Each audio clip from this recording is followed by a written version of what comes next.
Embora os assuntos que a gente tenha daqui para frente são assuntos todos importantes, todos necessários, todos bíblicos, mas eu senti no meu coração uma certa urgência de entrar nesse assunto. Como a Bíblia chegou até nós. Tudo que nós estudamos até aqui é 100% bíblico. Né? Nós fizemos algumas afirmações contundentes, afirmações muito sérias em relação ao livro do Apocalipse, por exemplo, e por causa das interpretações proféticas que foram feitas. E aí vem sempre uma pergunta que talvez não surja no seu coração, mas que pode surgir no coração de alguém, e alguém pode te fazer esta pergunta. E a questão é, qual seria a sua resposta? Então tem gente lá fora que argumenta contra a Bíblia. Então uma coisa é você crer na Bíblia. Quantos aqui creem na Bíblia? Maravilha, eu também creio.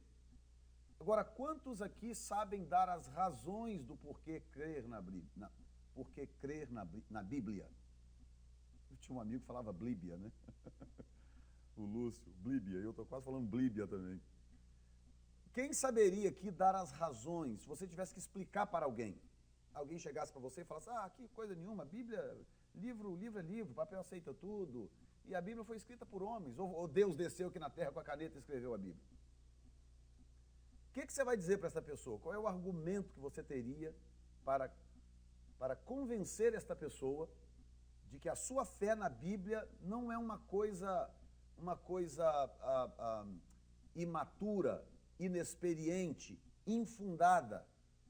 Como é que você faria para provar a alguém que você tem razões para crer na Bíblia? Como é que você faria?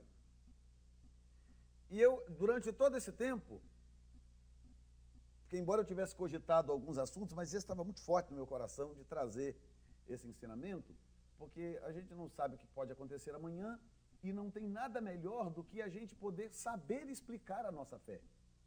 Que ao contrário do que muita gente pensa, fé não é algo infundado.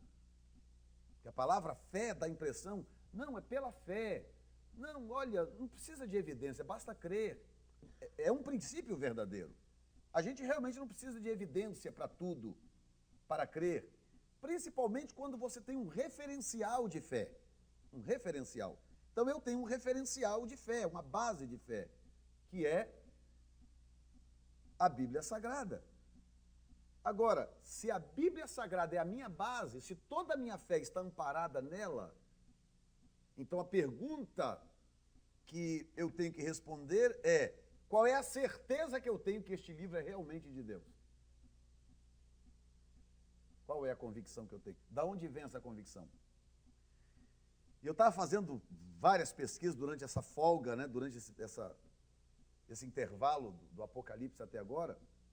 E uma das coisas que eu percebi é que, no meio da igreja do Senhor, pouquíssimas pessoas, quando eu digo pouquíssimas, eu me refiro poucos dentre os estudiosos. Porque o povo comum da igreja, 99,9% não sabe dar razão do porquê que ele acredita que a Bíblia é a palavra de Deus. E as razões que nós temos, elas são, na sua maioria, razões espirituais. São razões que foram geradas no nosso coração, resultado de experiências empíricas, ou seja, a nossa convicção ela não está baseada em fatos conhecidos, numa explicação lúcida, numa explicação histórica e nem mesmo numa explicação teológica. A nossa convicção de que a Bíblia é a palavra de Deus, ela é empírica, que é uma palavra que significa o seguinte: baseada na minha experiência pessoal. Não, eu creio no Senhor, me converti, fui salvo. Não, eu tenho certeza, a Bíblia é a palavra de Deus, eu tenho certeza absoluta, porque... E a pessoa tem mesmo certeza, ela só não sabe explicar aquela certeza. Entendeu? Porque a certeza dela está baseada no dado empírico, está baseada na experiência pessoal. Então, a experiência que eu tive de ter sido salvo, a experiência que eu tive de ter sido batizado com o Espírito Santo, de falar novas línguas, de ter visões de Deus, etc. Ninguém vai roubar de mim, não tem jeito. Ninguém vai roubar de você a experiência que você teve. Porém, a experiência pessoal, ela é intransferível. Intransferível. E ninguém é obrigado a acreditar na experiência do outro. Entendeu? Se eu disser, irmãos, olha, eu estou tendo uma visão, estou vendo um anjo, com todo respeito, estou vendo um anjo em pé em cima daquele armário, lá atrás. Você pode crer ou não, é um direito seu, porque é uma experiência pessoal minha. Se eu estou tendo, eu defenda com unhas e dentes. Mas você tem o direito de acreditar ou não acreditar. Você pode falar, não, baseado na idoneidade do pastor e tudo, o tempo que a gente convive junto, não é gente de brincadeira. Você pode usar alguns dados, alguns parâmetros para decidir crer ou não, mas você não é obrigado a crer na experiência alheia. Com isso surge uma outra pergunta. Como que você vai convencer uma pessoa de que a Bíblia é a palavra de Deus, se o único argumento que você tem é a sua experiência pessoal? Porque eu não sei se vocês já perceberam, pelo menos os que evangelizam, né, aqueles que de alguma forma evangelizam, falam de Jesus aqui e acolá, já devem ter percebido que com o passar dos anos, as pessoas estão se tornando mais literais. Eu vou colocar até de uma outra forma, as pessoas estão exigindo explicações literárias. Por quê? Porque as pessoas evoluíram, cresceram, a televisão hoje está ao alcance de todo mundo. Existem aqueles que são contra a Bíblia, que vão para a televisão e usam os melhores argumentos que têm para poder desacreditar a Bíblia Sagrada, para tentar mostrar que a Bíblia não passa de mais um livro muito bom, histórico, e de grande valor histórico, de grande valor cultural, mas que longe de ser o livro absoluto da verdade, longe de ser o livro de Deus. Pelo contrário, há, inclusive, os estudiosos de religião, os grandes mestres de religião, professores de faculdades, eu digo isso porque eu os assisto, em programas americanos, etc. O argumento deles é o seguinte, a Bíblia é um livro sagrado para os cristãos, assim como o Alcorão é para os muçulmanos, assim como o livro tal é para os hinduístas, assim como o livro X é para o grupo tal, e o grupo tal, e por aí vai. Em outras palavras, assim como você defende com unhas e dentes, baseado nas suas experiências pessoais, esse livro como a fonte da verdade, o muçulmano também defende o dele, o hinduísta o dele, o budista o dele, e por aí vai. Então eu preciso ter um campo neutro, onde eu possa, de forma fria, e quando eu digo fria, me refiro de forma literária, né, de forma secular, estudar a Bíblia Sagrada e analisá-la como se eu estivesse de fora, para eu poder desenvolver o argumento e para que me capacite a entrar em qualquer discussão, com qualquer pessoa. Qualquer pessoa que chegar para mim e falar assim, eu não creio na Bíblia. Prova para mim que a Bíblia... Por que eu tenho que crer mais na Bíblia do que no Alcorão? Um não crente. Porque por não crente não faz diferença, tá certo? Prova para mim que eu tenho que crer mais na Bíblia do que no Alcorão. Prova para mim. Eu tenho que ter um argumento. Por quê? Porque uma alma vale mais do que do que o mundo inteiro. Então eu não posso só tratar, porque o que normalmente acontece quando a nossa fé é questionada, sabe o que acontece? Nós limamos a pessoa. Se a pessoa vem e questiona a sua fé, a tendência é você limar aquela pessoa. E dá até inimizade, fica com raiva, não sei o que lá, porque por alguma razão nós achamos que todo mundo é obrigado a acreditar no que a gente acredita. Não é assim?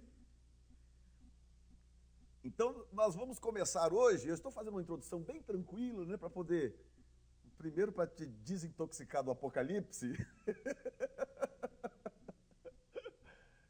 E segundo, para gerar realmente um clima de interesse, não é? De você entender a razão do porquê é importante nós começarmos esta viagem hoje. Talvez aí eu calculei, talvez umas 4 lições, 5 lições, eu espero, porque ensinar é ensinar mesmo, né? Não adianta ser só superficial. E desta forma você então entender o quão é necessário você chegar ao final desse estudo. Assim como a gente faz qualquer estudo bíblico. Porque esse estudo não é bíblico, esse estudo não é bíblico. Esse estudo é sobre a Bíblia. Então, embora a gente vai usar argumentos bíblicos,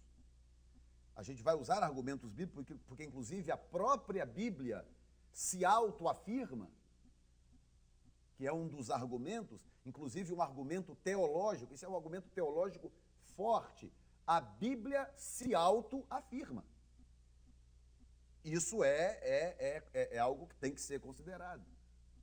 Então nós vamos ler 2 textos agora, dentro da Bíblia, e nós vamos começar a analisar algumas coisas. Eu quero, inclusive, fazer algumas perguntas no auditório, para a gente começar, porque eu quero mais ou menos ter uma ideia de que direção nós vamos tomar, no sentido de priorizar algumas informações. Vamos a 2 Timóteo 3, 16, 17 e 2 Pedro 1, 20.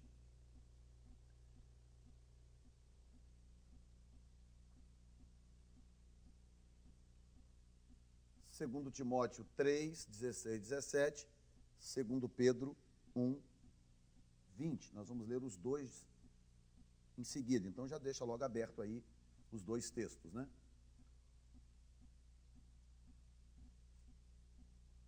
Glória a Deus.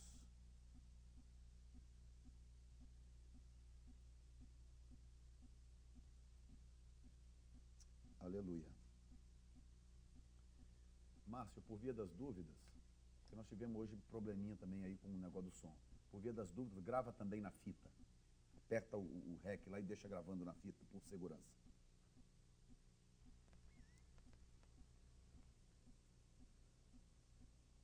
Nós vamos ler em 2 Timóteo capítulo 2, 2 Timóteo capítulo 3, versículo 16, e 2 Pedro capítulo 1, versículo 20. Quem está com os 2 textos aí na mão? Então vamos lá, 3, 16. Toda a Escritura, divinamente inspirada, é proveitosa para ensinar, para redarguir, para corrigir, para instruir em justiça, para que o homem de Deus seja perfeito e perfeitamente instruído para toda a boa obra. Vamos de novo? Toda a Escritura divinamente inspirada é proveitosa para ensinar, para redarguir, para corrigir, para instruir em justiça, para que o homem de Deus seja perfeito e perfeitamente instruído para toda a boa obra. 2 Pedro 1:20. Sabendo primeiramente isto, que nenhuma profecia da Escritura é de particular interpretação, porque a profecia nunca foi produzida por vontade de homem algum, mas os homens santos de Deus falaram inspirados pelo Espírito Santo. Porque, irmãos, é o seguinte, raciocina comigo aqui. Para ser crente tem que ser meio diferente, vamos falar doido, não, meio diferente. Concorda comigo? Que para ser crente você tem que ser diferente da sociedade? Diferente da sociedade. Porque, olha só, eu vou citar algumas coisinhas que nós cremos.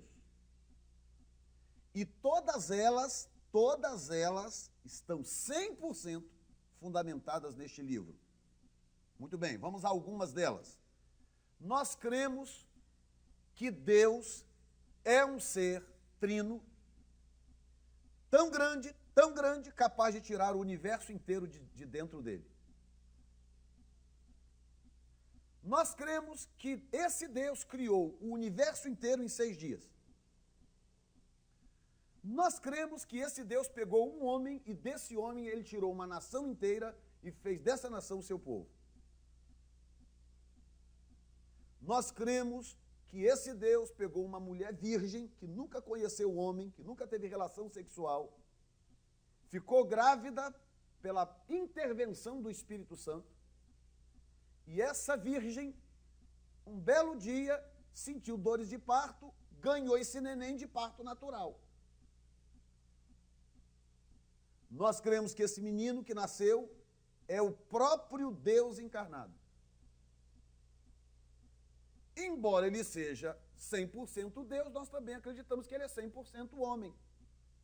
Porque ele teve que morrer, derramar o seu sangue, mas também acreditamos que aquela história do corpo dele ter sido roubado não é verdadeira, porque ele ressuscitou ao 3º dia e foi assunto aos céus. E agora nós acreditamos que ele vive dentro de nós. E acreditamos que no nome dele nós podemos ganhar almas, expulsar demônios, curar enfermos, falar em línguas e etc, etc. Acreditamos que um belo dia, um dia igual qualquer um outro, ele vai descer aqui nesse planeta e vai tirar do planeta Terra milhões e milhões e milhões de pessoas e vai arrebatar essas pessoas para algum lugar.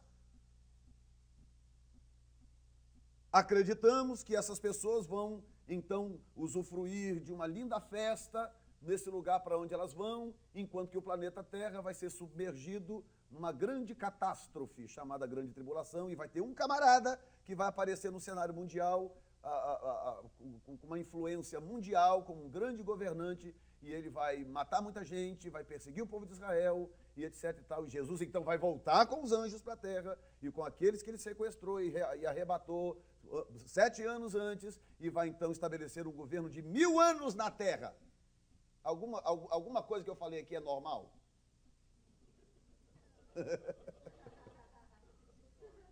Hein? Eu só falei coisas anormais. Sem falar o governo milenar, viu? Que é até um interessante, é um outro assunto, para depois a gente pode também trazer esse assunto aqui.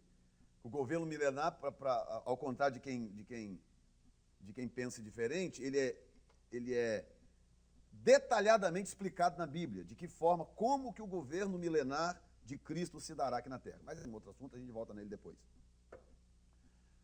Bom, então nós vamos agora embarcar nesta viagem para você poder entender. Qual é o nosso propósito aqui? O nosso propósito é começar a analisar a formação da Bíblia desde o seu início.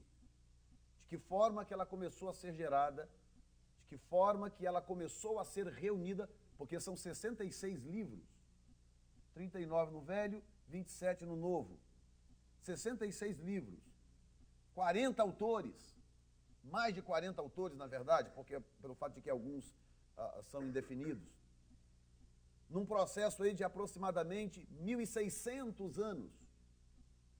E dentro deste processo, acontecem alguns fenômenos, como alguma coisa que ela falou, alguma coisa que ela falou lá, que ele falou, alguns fenômenos, como, por exemplo, nenhum deles se contradizem, ou nenhum deles contradiz o outro.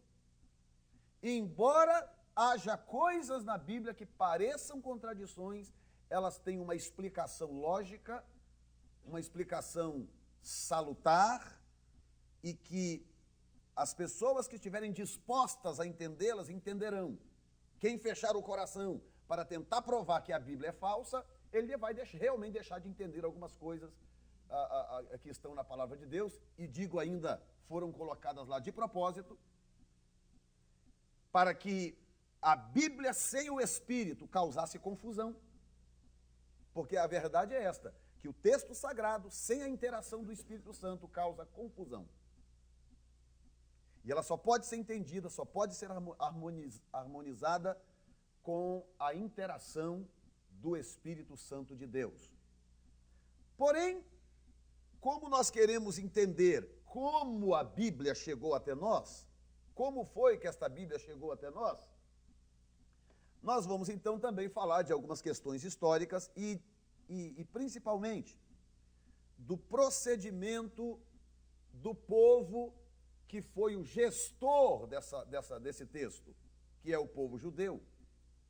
Alguns procedimentos interessantes que eles assumiram, já propositais, orientados por Deus ou conduzidos por Deus, para garantir que hoje, em pleno século XXI, nós tivéssemos traços, rastros claros para nós conferirmos, digamos assim, a confiabilidade desse texto. Pastor, existe como eu saber, há como eu checar ou saber que o texto que saiu da pena de Moisés, o texto que saiu da pena de Moisés, que é considerado o escritor mais antigo da Bíblia, é o mesmo texto em português que eu tenho hoje na Bíblia? É possível.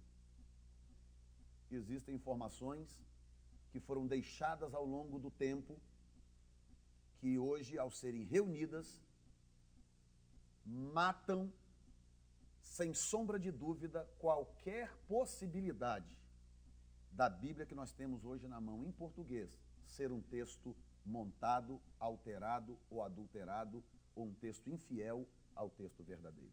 E é nessa direção que nós vamos. Amém? Digam graças a Deus. Nós temos 2 versículos bíblicos, e esses versículos, eles apontam para essa confiabilidade. E eles falam basicamente, não sei se você prestou atenção nisso, mas os 2 textos, eles focam basicamente uma coisa. Olha só, o verso 20 de 2 Pedro 1, sabendo primeiramente isto, que nenhuma profecia da Escritura é de particular interpretação, porque a profecia nunca foi produzida por vontade de homem algum, mas os homens santos de Deus falaram, inspirados pelo Espírito. Aí vem Paulo, quando escreveu a Timóteo, capítulo 2, versículo 3, capítulo 3, versículo 16, diz que toda a Escritura é divinamente inspirada, ou divinamente inspirada é proveitosa. Então, os 2 versículos estão batendo na mesma tecla. Os 2 versículos estão reivindicando o fato de que, embora esse texto tenha passado pela mão e pela pena de pessoas iguais a nós, esse texto foi soberanamente gerenciado por Deus e nenhuma letra, nenhuma palavra foi colocada no texto sagrado por vontade humana. Então agora nós vamos, de forma histórica, também teológica e também cultural, porque tem a ver também com a cultura isso. Nós vamos então rastrear para nós confirmarmos esses 2 versículos. Então daqui até o fim do nosso estudo, nós vamos trabalhar para confirmar esses 2 versículos. Nós vamos reunir informações que não sejam somente as informações que a própria Bíblia dá, para nós confirmarmos esses 2 versículos, e nós vamos chegar ao final desse estudo, lendo esses 2 versículos para encerrar, com a convicção de que os 2 são verdadeiros. Amém? Então, um overview aqui, um panorama, para você poder ter uma noção, mais ou menos, do conteúdo, né? Aproximadamente 3.500 anos atrás, a Bíblia começou a ser escrita. Portanto, em 1500 a.C., quando Moisés começou a registrar os seus escritos. Nós temos, daqui a pouco você vai ver ali os slides, mas nós temos, por exemplo, um texto na Bíblia Sagrada que diz claramente, Deus dizendo a Moisés para começar a escrever num livro as coisas que ele estava vendo e as coisas que ele estava ouvindo de Deus e todas as orientações que Deus lhe dava. De 1500 a.C. a 400, nós temos livros históricos escritos, profecias, nós temos poesias que foram escritos por Samuel, Davi, Salomão, Daniel, Ezequiel, Jeremias, Amós e outros. E todos eles escritos em hebraico, com algumas porções do livro, de seus escritos, de acordo com o autor, em aramaico. De 1500 a 400, dentro desse período, acontecia algo interessante. Eu estou dando para você um overview, depois nós vamos passo a passo. Quer dizer, não hoje, né? Nas próximas aulas a gente vai desmembrando isso em detalhes. Durante esse período de 1500 e 400, acontecia o seguinte. Uma vez que um texto era escrito, e aquele texto tinha traços canônicos, a palavra canônico quer dizer santo, sagrado, divino. Então, quando um texto era escrito, e eles olhavam para aquele texto e viam nele traços de canonicidade, de que aquele texto pudesse ser um texto inspirado por Deus, aquele texto passava por revisões, passavam por análises, vou colocar entre aspas, teológicas. Entre aspas, porque naquela época não havia esse conceito de teologia como há hoje. Mas era teológico porque, na verdade, a teologia é o estudo de Deus. Então, as pessoas, de acordo com a sua época, as pessoas autorizadas, confiáveis, rabinos, escribas, etc., eles analisavam aquele texto para checar se aquele texto era coerente com aquela revelação de Deus que estava se formando no meio do povo. Agora, diga comigo, Deus é inteligente. Deus é extraordinariamente inteligente. Olha o que Deus fez. De Adão até Moisés, que é um longo período, nós temos aí quase 2.500 anos de história. 2.500 anos de história. Nós não temos nenhum registro escrito. Há uma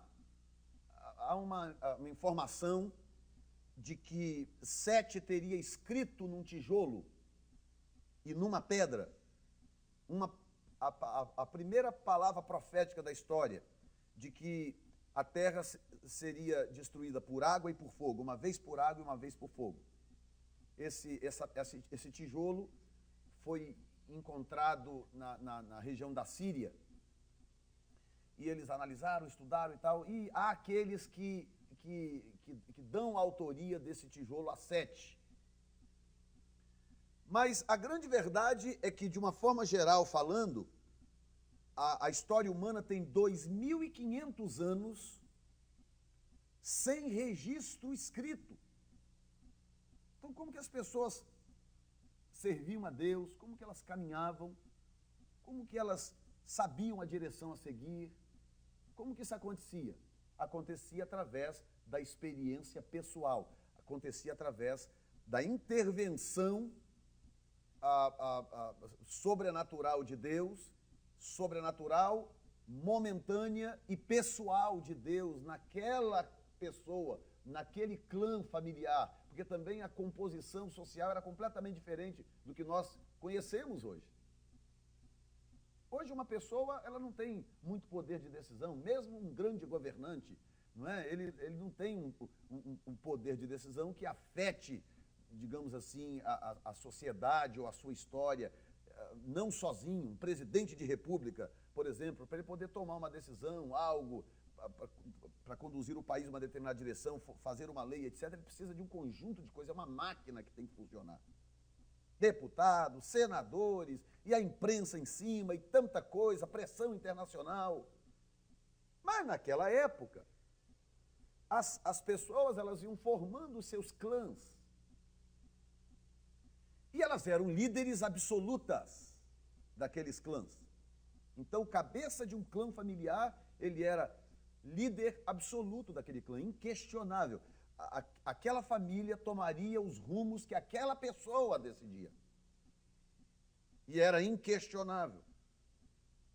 E Deus sempre se relacionava com o cabeça daquele clã, quando ele tinha alguma coisa a fazer com aquela pessoa, com aquela família e etc.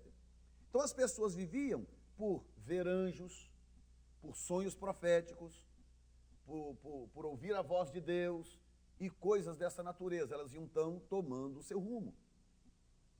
Mesmo de Abraão, quando Deus chamou Abraão numa experiência assim, bem pessoal mesmo, sabe? Foi uma experiência tão pessoal que eu imagino que a própria família de Abraão deve ter achado aquilo estranho. Mas como é que você vai fazer uma coisa dessa? Ficou louco? Que Deus é esse que falou com vocês? Acostumados a estarem, né, cercados de deuses que nunca falaram na vida. E de repente Abraão chega dizendo, olha, eu ouvi a voz de Deus, ou de um Deus, eu ouvi a voz desse Deus. E ele falou comigo isso. Então estou trazendo você para dentro desse contexto para você poder também entender as dificuldades que aquelas pessoas passaram. Agora, por que Deus passou por todo esse processo de 2.500 anos, e principalmente ali os 400, quase 500 anos de história de Abraão até Moisés, sem registro escrito? Absolutamente nada escrito. Era a experiência pessoal do cabra e acabou. Porque Deus é inteligente. Se Deus começasse a gerar textos canônicos, coisas escritas a partir de, vamos falar de Abraão, porque até Abraão a coisa não estava definida. Se Deus começasse ali em Abraão ou lá em Noé e etc., o que aconteceria? O povo não teria parâmetros para julgar os textos. Então nós teríamos enfrentado, quando eu digo nós, a humanidade, nós teríamos enfrentado o primeiro problema. Qual é o parâmetro que as pessoas que estavam seguindo Abraão e quais os parâmetros que o povo depois, que viria depois de Abraão, teria, ou o povo teria, para aceitar aqueles textos como algo santo, sagrado? Porque uma vez canônico, aquilo era intocável. O que Deus fez? Deus primeiro se relacionou com o homem, para poder estabelecer um perfil. Quem está entendendo? Estão entendendo? Primeiro Deus foi se relacionando com o homem e deixando pegadas, rastros do seu caráter.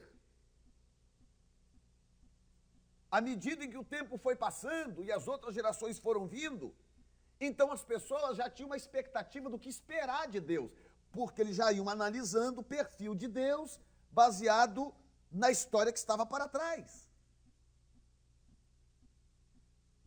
Quando chegou na época de Moisés, 1500 antes de Cristo, que Deus vira para Moisés, que aí então agora Deus vai revelar a sua lei, todos os seus estatutos, todo o processo agora de revelação do Messias será dado através, ou começaria a ser dado através de Moisés. Moisés era o abridor do cânon.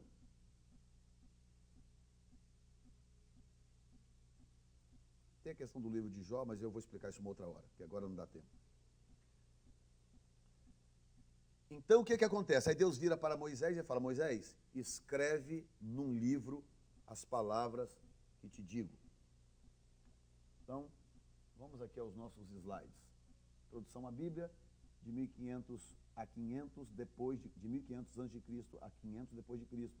De 500 depois de Cristo a 1500, depois de 1500 a 1900, de 1900 a 2003, ou seja, até agora, né? A Bíblia é inspirada, a palavra de Deus. Ela é composta de 66 diferentes livros. Na verdade, para me ajudar, para não ficar com o pescoço virado para lá, eu vou apertando lá e seguindo aqui. 66 livros. Alguém viu o que eu fiz com o meu óculos? Aonde? Aqui.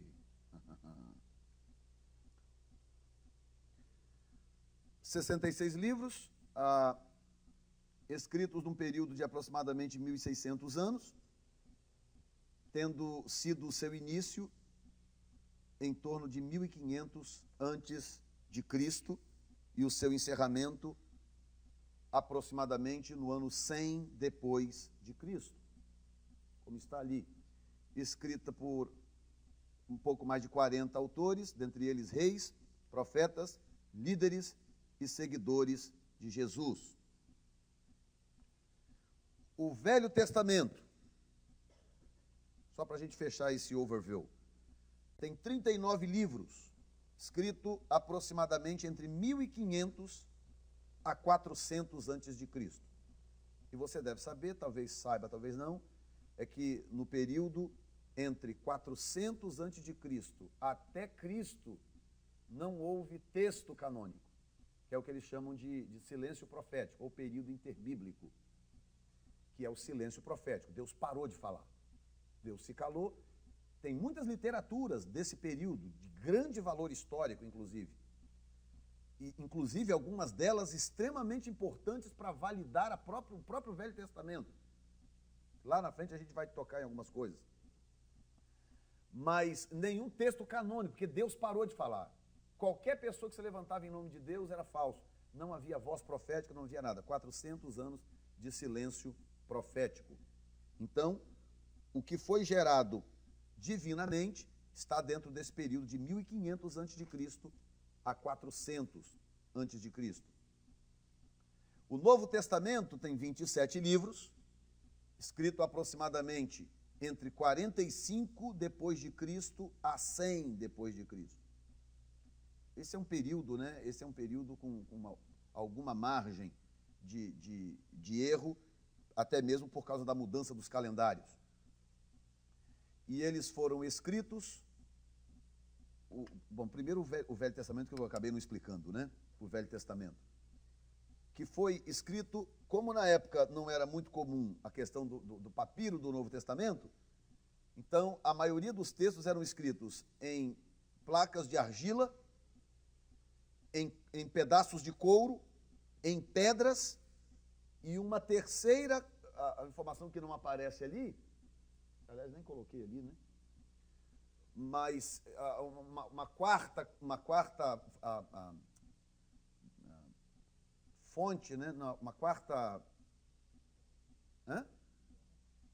forma, quarto Jesus, quarto material que eles usaram também era o cobre, e alguns chegam a dizer até que encontraram manuscritos em placas de ouro. Então, era o que eles tinham na época, eles faziam o que realmente estava ao seu alcance. Agora, o mais comum era a pedra e o couro. Muito comum manuscritos em couro, porque pelo fato de que ele durava mais tempo e etc e tal, e era inclusive maleável e fácil de escrita. O Novo Testamento, 27 livros, escrito entre 45 a 100, na sua grande maioria escrito em papiro. Digo na sua maioria, porque também encontraram cópias do Novo Testamento em folhas de cobre, de bronze, cobre, né? De cobre, na verdade. E na região ali de Qumran, onde tinha aqueles mosteiros antigos do primeiro século, quando eles fizeram aquela grande escavação de 1940, mais ou menos, que eles encontraram ali muitas coisas, que nós vamos tocar nisso com mais detalhe, é uma das aulas lá na frente, mas eu estou adiantando por causa dessa informação. Eles encontraram uma espécie de rolo, de cuia, de meia-lua, né? de cobre, escrito como um manuscrito mesmo.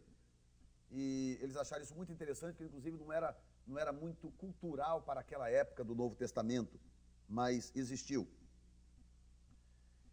E o fragmento mais antigo do Novo Testamento, que é de João capítulo 18, que existe hoje, o mais antigo, ele é datado entre o período 110 e 130 depois de Cristo. E ele foi copiado em grego, copiado em papiro e dobrado, por isso que chama papiro codex, porque o papiro em rolo, ele era, depois de escrito, ele era enrolado em forma de canudo, e guardado em formas que possibilitava aquela forma. Mas pouco tempo depois, do primeiro século para frente, eles começaram a desenvolver o que eu chamaria de bisavô do livro, que era o codex, que era o papiro escrito, só que ao invés de enrolado, eles dobravam ele e alguns tinham inclusive capa. Dessa ideia surgiu futuramente o livro como nós conhecemos hoje. Hein? Inclusive, deu origem a essa palavra. O Velho Testamento foi escrito, na sua maioria, em hebraico, com grandes porções em aramaico. Então, coloquei para você ali uma porçãozinha, né? Uma amostra das letras aramaicas, como que elas são, como que elas eram. E do lado ali, uma das letras, que é o Aleph, do hebraico. Então, você vê que há realmente uma diferença. Tanto na fala, como na escrita, havia diferença. Agora, o interessante é isso, né? É que existem livros, como o caso do livro de Daniel, em que parte é escrita em hebraico e parte é escrita em aramaico. E os teólogos não sabem nem explicar muito bem por quê. O que se entende é que, pelo fato do aramaico ser falado em determinadas regiões e o hebraico não, e aos que defendem o fato de que o aramaico era mais aceito internacionalmente do que o hebraico. Então, em algumas situações, o aramaico era até exigido. Então, existem questões no livro de Daniel que é colocado em aramaico, como, por exemplo, boa parte daquelas visões que nós lemos no estudo do livro do Apocalipse, foram escritos em aramaicos. Então, há os que acreditam que, ao escrever em aramaico aquelas porções, Daniel estava, na verdade, cuidando que pessoas também não judaicas tivessem acesso àquelas informações. Então, por isso que elas eram escritas em aramaico, mesmo dentro de um texto hebraico. Quem está acompanhando, diga amém, Jesus. Que horas são? 15 para as 9h25. Esse estudo eu quero terminar mais cedo, né, do que normalmente os outros. Então eu vou ver se 9h30 a gente termina. 9h25, 9h35 mais ou menos. Só para me encerrar essa parte aqui. O Novo Testamento foi escrito em grego, tem ali também sample, amostra das letras gregas, e do lado ali amplificada a letra alfa do grego koiné. O grego koiné tinha o grego clássico e o grego koiné. O grego clássico era o chamado grego erudito. É como se fosse hoje o inglês de Shakespeare, que a maioria lê Shakespeare e não entende nada, porque realmente é complicado, que parece uma outra língua.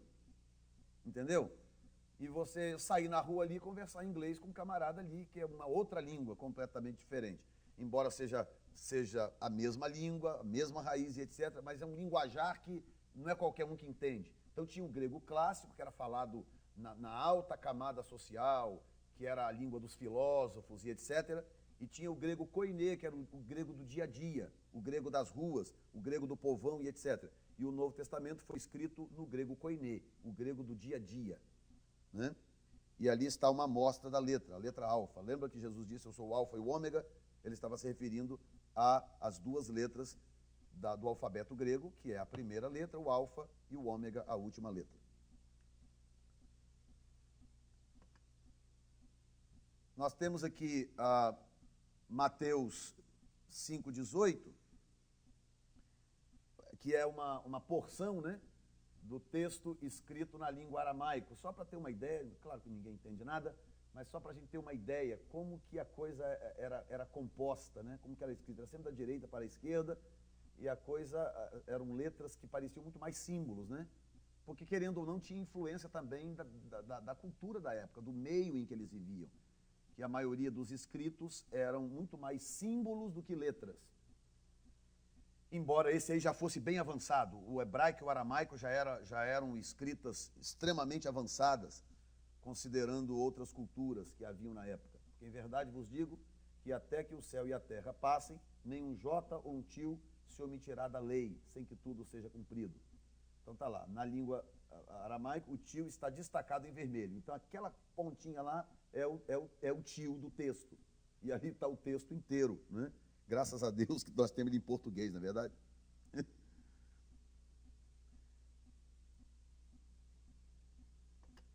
Senão ia ter que pedir o Márcio para traduzir ele para nós. De 1500 a 1400, nós temos ali, os eventos são escritos em hebraico, com porções em aramaico, por muitos séculos. Em Êxodo, o Senhor diz a Moisés para escrever um livro, e a outros escritores inspirados por Deus, como líderes, reis e profetas, e juntos esses escritos em rolo de couro e outros materiais, como eu já disse, são chamados de escrituras hebraicas ou Velho Testamento. E agora essa próxima informação que eu quero falar sobre isso, nós paramos por hoje aqui. Agora eu quero que você veja isso aqui comigo. O tempo vai passando e textos começam a ser gerados. Só Moisés escreveu 5 livros, na verdade ele escreveu mais, né? Mas 5 livros que é a base canônica das Escrituras Sagradas.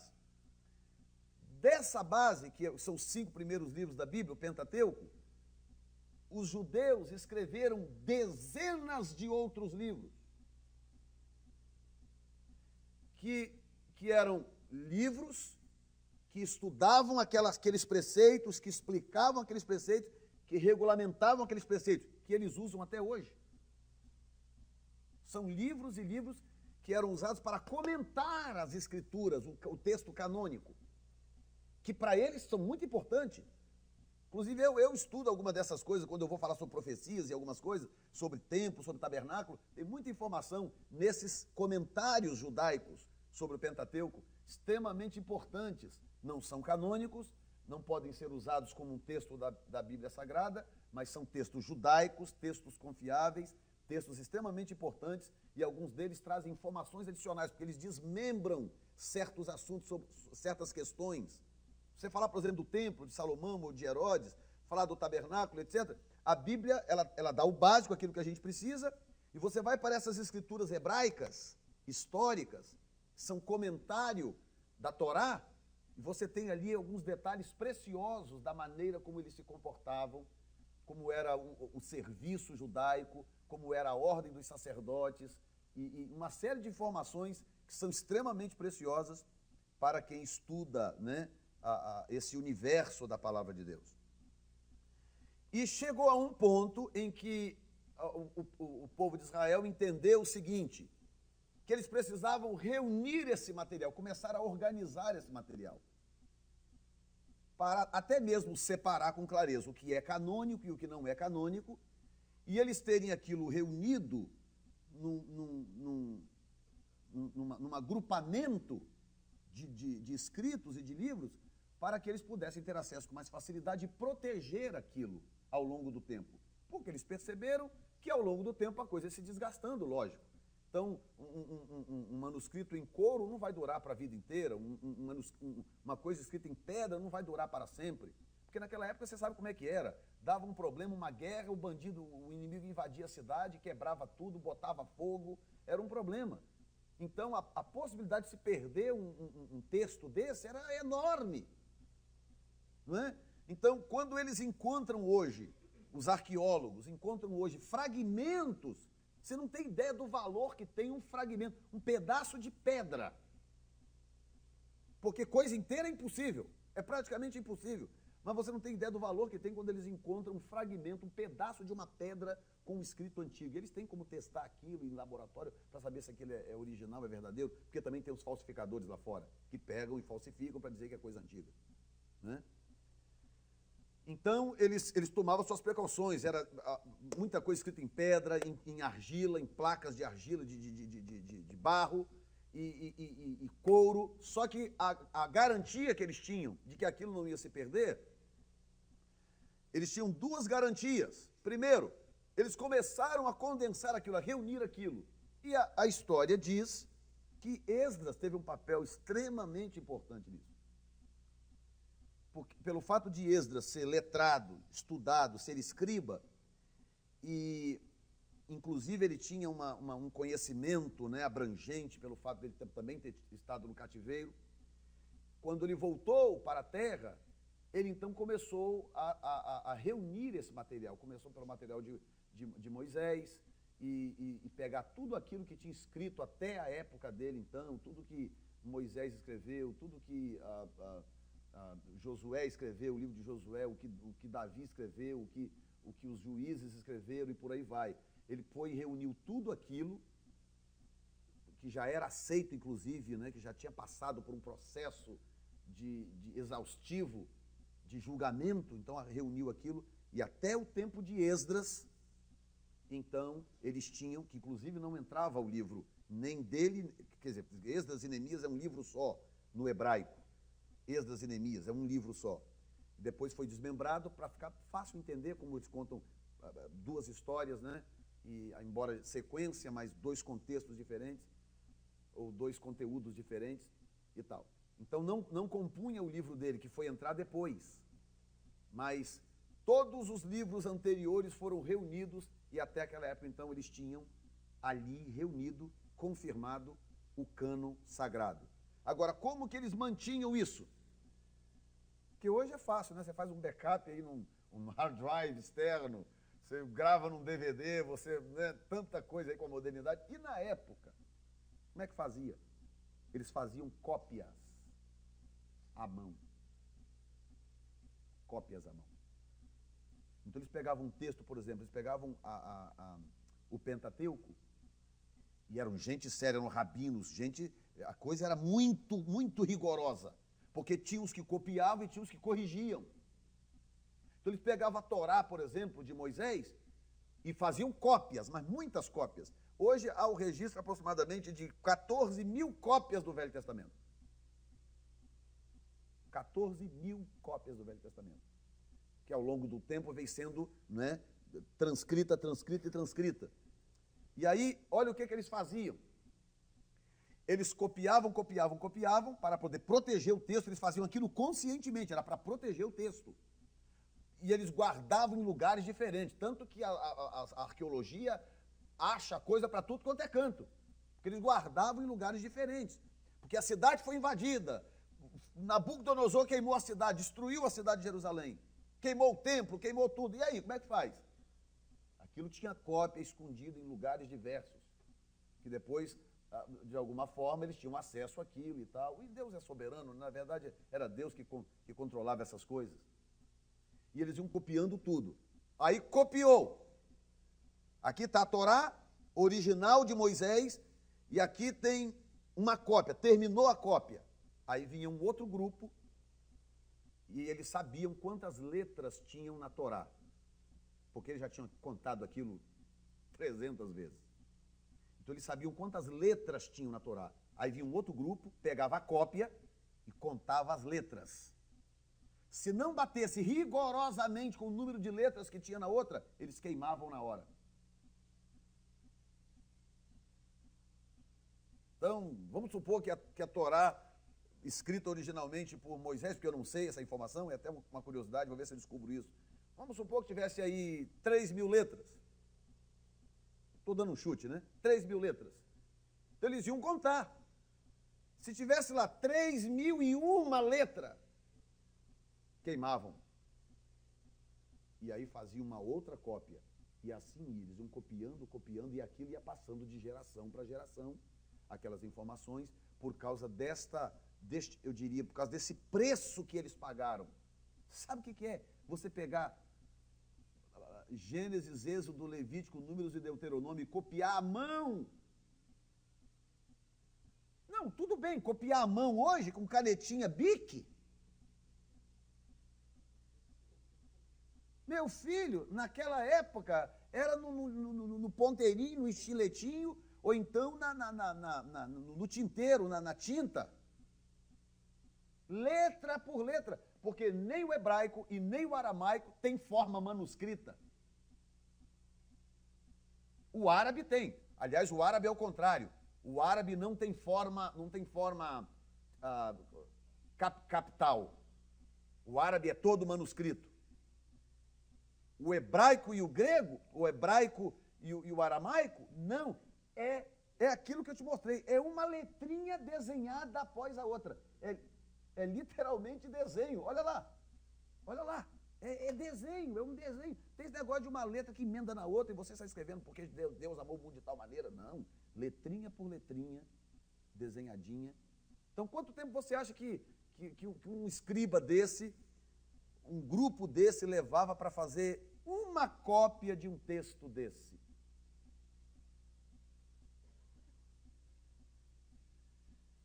E eu penso, uma das razões do porquê esse estudo é importante,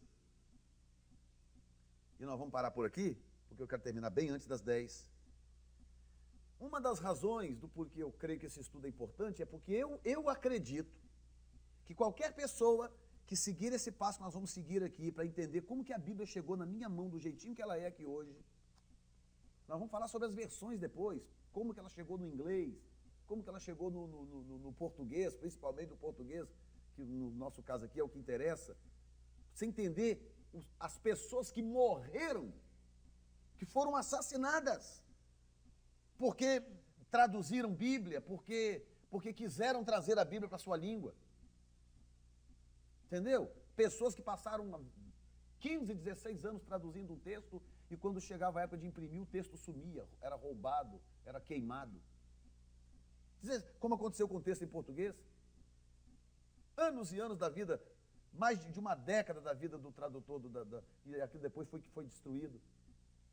E aí a pessoa vai e começa de novo, do zero, outra vez traduzindo tudo outra vez, para hoje você poder pegar assim, abrir o texto e ler a palavra de Deus. Amém? Então, semana que vem nós vamos falar daí para frente, a partir do momento que a Bíblia começou a ser organizada e como que essa organização foi sendo sustentada e como que esse texto foi sendo mantido, foi sendo protegido até chegar nos dias de hoje. Digam graças a Deus. Amém. Vamos ficar de pé.